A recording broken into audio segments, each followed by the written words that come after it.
অন্নপূর্ণা ভান্ডারের টাকা বন্ধ করায় খেপেছে পশ্চিমবঙ্গের মহিলারা। অবশেষে কলকাতা হাইকোর্টে শুভেন্দু সরকারের বিরুদ্ধে মামলা। এই ভারতবর্ষই পশ্চিমবাংলা কারো বাপের নয়। বাংলায় এই মুহূর্তে দাঁড়িয়ে কে সবচেয়ে বেশি গুন্ডামিমূলক কথাবার্তা বলছে, ফলে গুন্ডা সবচেয়ে বড় কে? আদালতে একাধিক মামলা ইতিমধ্যে ফাইল হয়েছে এই মহামান্য কলকাতা হাই। সুপ্রিয় দর্শক, শুভেচ্ছা নিন, প্রীতি নিন। আজকে আমরা অন্তরালের আলাপ নিয়ে আপনাদের সামনে হাজির হয়েছি। অন্নপূর্ণা ভান্ডারের টাকা বন্ধ করায় খেপেছে পশ্চিমবঙ্গের মহিলারা। অবশেষে কলকাতা হাইকোর্টে শুভেন্দু সরকারের বিরুদ্ধে মামলা। এই ভারতবর্ষই পশ্চিমবাংলা কারো বাপের নয়। বাংলায় এই মুহূর্তে দাঁড়িয়ে কে সবচেয়ে বেশি গুন্ডামিমূলক কথাবার্তা বলছে, ফলে গুন্ডা সবচেয়ে বড় কে? আদালতে একাধিক মামলা ইতিমধ্যে ফাইল হয়েছে এই মহামান্য কলকাতা হাইকোর্ট। অন্নপূর্ণা ভান্ডারে আবার নতুন আপডেট চলে এসেছে। এবার আর কোনো আপডেট নয়, একেবারে অন্নপূর্ণা ভান্ডারই বন্ধ হয়ে গেল বিগত 6 মাসের জন্য, 6-7 মাসের জন্য। বিশ্বাস ছিল বিজেপি সরকারের উপর, এই সরকার যে এরকম ধোকা দেবে বাংলার মা বোনেরা তো সেটা বুঝতে পারেনি। তাহলে কি তারা আর সেই ভোটটা দিত? ভালোই ছিল, 1,500 টাকা করে পাচ্ছিল মাসে মাসে। মানে এখন আমও গেল, ছালাও গেল। শিক্ষামন্ত্রীর পদত্যাগ হয়েছে, এখন অমিত শাহ পদত্যাগ এবং প্রধানমন্ত্রীর পদত্যাগ দেশবাদী চাইছে। মোদী অমিত শাহ পুরো বিজেপি সরকারের বিরুদ্ধে যুদ্ধ ঘোষণা করে দিয়েছে এবং সেইটা আর সোশ্যাল মিডিয়াতে নেই, সেইটা পথে নেমে গেছে। মোদী অমিত শাহ পালানো ছাড়া আর হয়তো কোনো উপায় থাকবে না। কারণ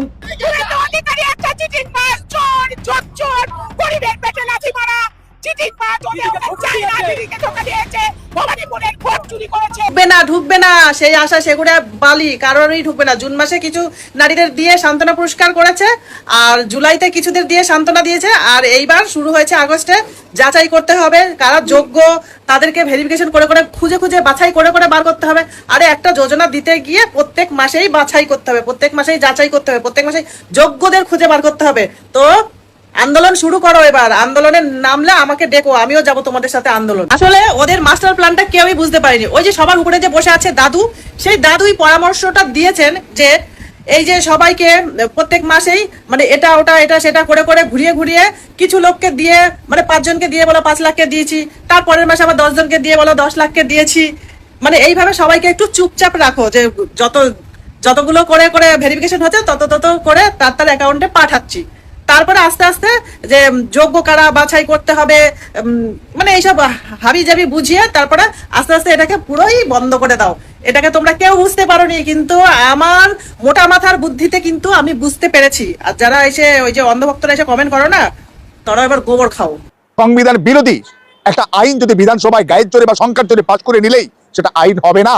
আদালতে একাধিক মামলা ইতিমধ্যে ফাইল হয়েছে এই মহামান্য কলকাতা হাইকোর্টে, এবং সেখানে কলকাতা হাইকোর্ট থেকেই জানা যাচ্ছে যে আপনারা মামলাগুলো ফাইল করেছেন বটে, যে তথাকথিত গুন্ডা দমন আইনের বিভিন্ন ধারা এবং উপধারা বিষয়ে, কিন্তু সেই আইনটা এখনো পর্যন্ত অ্যাক্ট অর্থাৎ চূড়ান্ত আইনে পরিণত হয়নি, কারণ সেটা এখনো গেজেট নোটিফিকেশন হয়নি, কলকাতা হাইকোর্ট বলছে।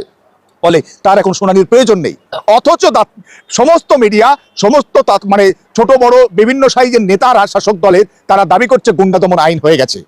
কিন্তু যেটা আইনটা আনা হয়েছে এটা সম্পূর্ণভাবে সংবিধান বিরোধী, মানবতা বিরোধী, এবং যে কেন্দ্রীয় যে আইন আছে এনএসএ, সেই আইনের সঙ্গে সংঘর্ষশীল। কেন্দ্রে একটা আইন আছে, তাছাড়া যে আমাদের এক্সিস্টিং যে বিভিন্ন ল, বিশেষ করে যে বিএনএস ভারতীয় ন্যায় সংহিতার, সেখানে বিভিন্ন ধারায় যারা কেউ গুন্ডামি করে, বদমাইশি করে, তাদের বিরুদ্ধে শাস্তি দেওয়ার এবং তাদের শাস্তির যথেষ্ট বিধান, যথেষ্ট ধারা, সেখানে শাস্তির সুযোগ রয়েছে। তারপরে নতুন আইন কেন? আসলে এটার অপব্যবহারের চূড়ান্ত সম্ভাবনা রয়েছে। বিশেষ করে বিরোধী রাজনৈতিক দল বা শাসক দলের অন্যায়, অপকর্ম, অপদার্থতা এবং অযোগ্যতার বিরুদ্ধে যারা প্রতিবাদ করবে, যারা মুখ খুলবে, তাদের বিরুদ্ধে এই আইনের অপব্যবহার হওয়ার চূড়ান্ত সম্ভাবনা রয়েছে। তাছাড়া রাজ্যের মুখ্যমন্ত্রী প্রকাশ্যে তিনি দাবি করেছেন 34 বছরের বামফ্রন্ট সরকার এবং 15 বছরের তৃণমূল কংগ্রেসের সরকারে অনেক গুন্ডামি হয়েছে, সেই গুন্ডাদেরকে নাকি সোজা করার জন্য এই আইনের দরকার।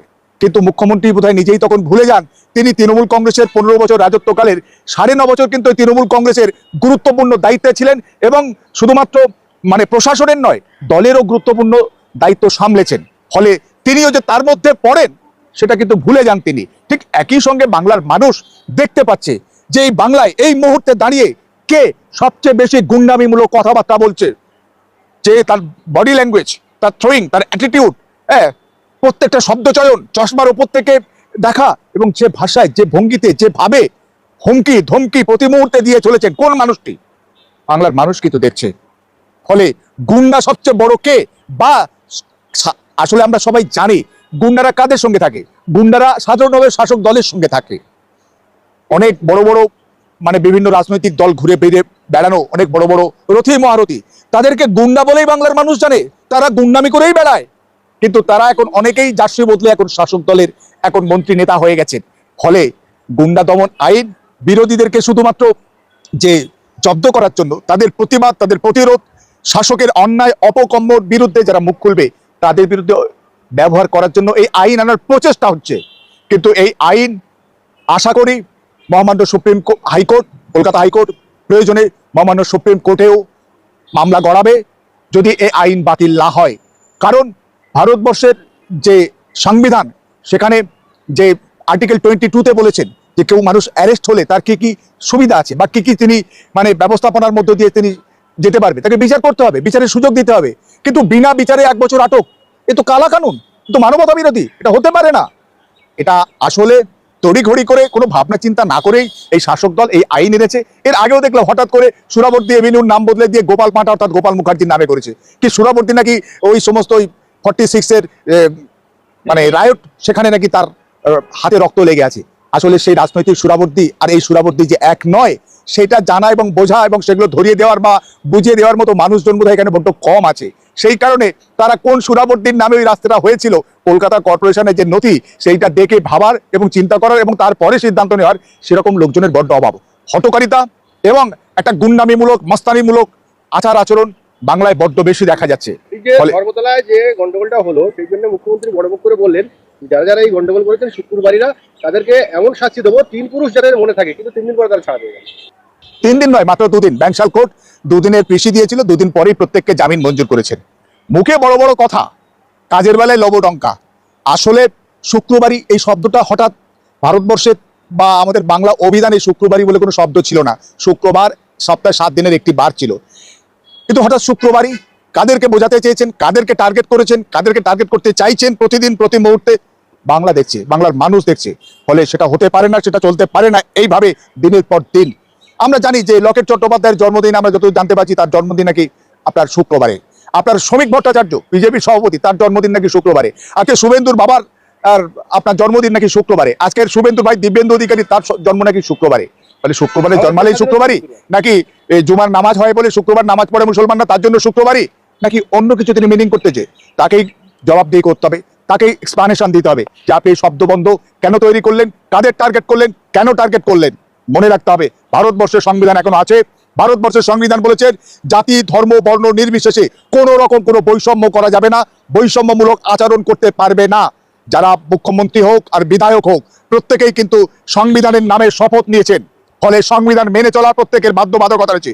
সংবিধান বিরোধী যারা কথা বলবে, যারা কাজ করবে, সংবিধানের ধর্মনিরপেক্ষ চরিত্রের বিরুদ্ধে যারা কথা বলবে, তারা সংবিধান বিরোধী, দেশ বিরোধীও বটে। ফলে তাদের বিরুদ্ধে বাংলার মানুষ আগামী দিনে গর্জে উঠবে এবং তাদের অন্যায় এবং অপকর্মের সাজা তারা একদিন না একদিন পাবে। যারা এ বিষয়ে এক্সপার্ট তারা ওপিনিয়ন দেবে। আপনি কোনটা বোঝেন? আপনি সর্ববিদ্যায় বিশারদ হয়ে পড়েছেন। হঠাৎ করে তিনি বলে দিলেন কি ওই আপনার ইসকন মিড ডে মিল দেবে। কিভাবে দেবে? কারণ মিড ডে মিল সরকারি যে কোনো প্রজেক্ট বা যে কোনো কিছু করতে গেলে টেন্ডার ডাকতে হবে।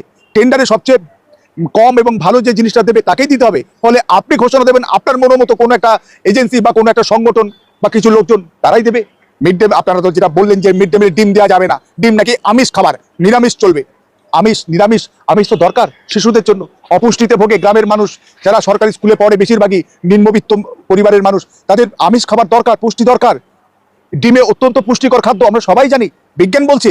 ফলে আপনি কোন হরিদাস পাল, আপনি ঠিক করে দেবেন কি খাবে না খাবে?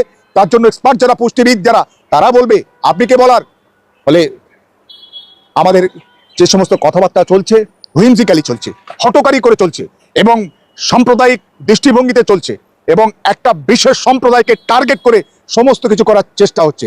মনে রাখতে হবে এই ভারতবর্ষ এই পশ্চিমবাংলা কারো বাপের নয়।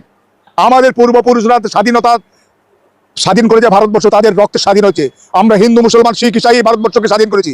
যারা ভারতবর্ষের সংবিধান মানতো না, সংবিধানকে যারা টুকলি সংবিধান বলেছে, যারা ভারতবর্ষের স্বাধীনতা আন্দোলনকে টিপ্পণী কেটেছে, স্বাধীনতা আন্দোলনের বিরোধিতা করেছে, 1942-এর ভারত ছাড়ো আন্দোলনের বিরুদ্ধে যারা ইংরেজদেরকে নির্দেশ দিয়েছে বা চিঠি লিখে জানিয়েছে যে এদের বিরুদ্ধে ব্যবস্থা নিন, যারা ভারতবর্ষের স্বাধীনতা সংগ্রামী এমনকি ভগৎ সিং এর মতো মানুষদেরকে যারা বিভিন্ন সময় টিপ্পণী কেটেছে, তাদের কোনো কথা বলার অধিকার আছে? তাদের দেশভক্তি, তারা ভারতবর্ষের স্বাধীনতার বিরোধী ছিল, তারা সব মুচি লেখা দিয়েছিল ব্রিটিশদের কাছে। সেই শক্তি আজকের আমাদের দেশভক্তির পাঠ শেখাবে? আসলে এরা হচ্ছে দেশদ্রোহী শক্তি, এরা মানবতা বিরোধী শক্তি, এরা সাম্প্রদায়িক সুরসুরি দিয়ে বিভাজনের রাজনীতির মাধ্যমে তারা ক্ষমতার মসনদে এসছে এবং ক্ষমতা তারা বজায় রাখার চেষ্টা করছে। কিন্তু এইভাবে চলতে পারে না। ভারতবর্ষের সংবিধান গ্যারান্টি দিয়েছে ধর্মনিরপেক্ষ ভারতবর্ষ, ফলে ভারতবর্ষের সংবিধান মানতে হবে, না হলে কিন্তু তোমাদের অন্য কোথাও যাওয়ার চেষ্টা করতে হবে এবং ভাবতে হবে তাদেরকে।